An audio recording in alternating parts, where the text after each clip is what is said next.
जय जगन्नाथ नमस्कार फ्रेंड्स। आज सुभद्रा योजना रे हिताधिकारी मानकू जो प्रथम किस्तिर 5,000 टंका मिलवाक जाउची सेमाने से टंका को केउ बैंक अकाउंट रे पाई परिबे किपरि ऑनलाइन रे चेक करी जानि परिबे। प्रथमे आपण देखि दियंतु आपणकर बैंक अकाउंट रे डीबीटी लिंक रहिछि कि नाही तथा आपणकर आधार कार्ड टी केउ बैंक अकाउंट रे एक्टिव रहिछि जेउ बैंक अकाउंट शो करिवो आपण जो सुभद्रा योजना रो प्रथम किस्तिर टंका आज हिताधिकारी मानकू मिलवाक जाउची से बैंक अकाउंट रे आपण टंकाटी को रिसीव करि परिबे। एथिपई देखंतु आपणको सर्वप्रथमे आपणकर मोबाइल फोन हो किबा कंप्यूटर लैपटॉप रे जेकोसी ब्राउजर रे आसी गूगल ओपन करबाक पड़िबो। या पर आपण टाइप करिवे माई आधार लॉगिन देखि पारुतबे एई बळी भाबरे आपण टाइप करंतु माई आधार लॉगिन एवं सर्च करंतु जेतबळे आपण माई आधार लॉगिन टाइप करी सर्च करिवे एठारे फास्ट रिजल्ट शो करूथिबो।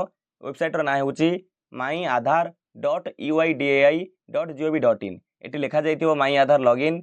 यार ऊपर आपण क्लिक करंतु तारि ऊपर क्लिक कला परे ए ऑफिशियल वेबसाइट रो आपण होम पेज रे पहुंची जाउछंती।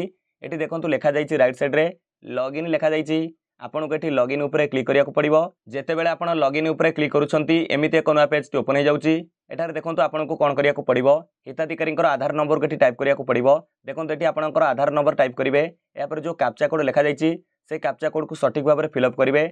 या पर आपण कोन करिवे जो तळे लिखा जाइछि लॉगिन विथ ओटीपी आपण तारि ऊपर क्लिक करिवे। देखंतु या पर आपणकर आधार कार्ड सहित जो मोबाइल नंबर लिंक रहिछि से मोबाइल नंबर को एक वन टाइम पासवर्ड जाइथिबो सेही ओटीपी के फांका करे भरिवे।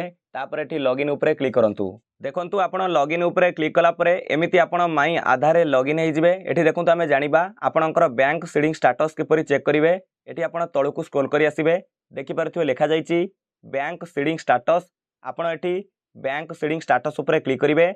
एटा देखंतु एठू आपण जानि परिबे आपणकर केउ बैंक अकाउंट को टंका आसीबो। एठी देखि पारथिबे लेखा आसिला congratulations your Aadhaar bank mapping has been done. एठी देखंतु आपणकर बा एप्लिकेंट कर Aadhaar last 4 digit number show करूथिबो।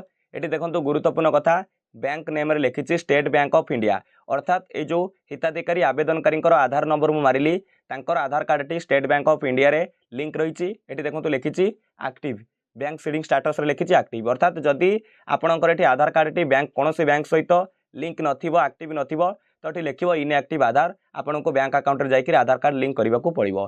तेणु एबोली प्रोसेस रे आपण प्रथमे चेक करंतु एवं निर्द्वंद रे रहंतु आपणकर बैंक अकाउंट को टंका आसीबो। इटारे जेउ बैंक अकाउंट शो करूछि देखि परथिबे सेही बैंक अकाउंट को आपणकर बा हिताधिकारी 5,000 टंका प्रथम किस्तिर सुभद्रा टंका आसीबो। तेणु अपेक्षा करबा प्रथम किस्तिर टंका आसिला परे आ गोटे वीडियो म अपलोड करबी सेतोळे आपण बुझी परिबे। विदाय दियंतु नमस्कार।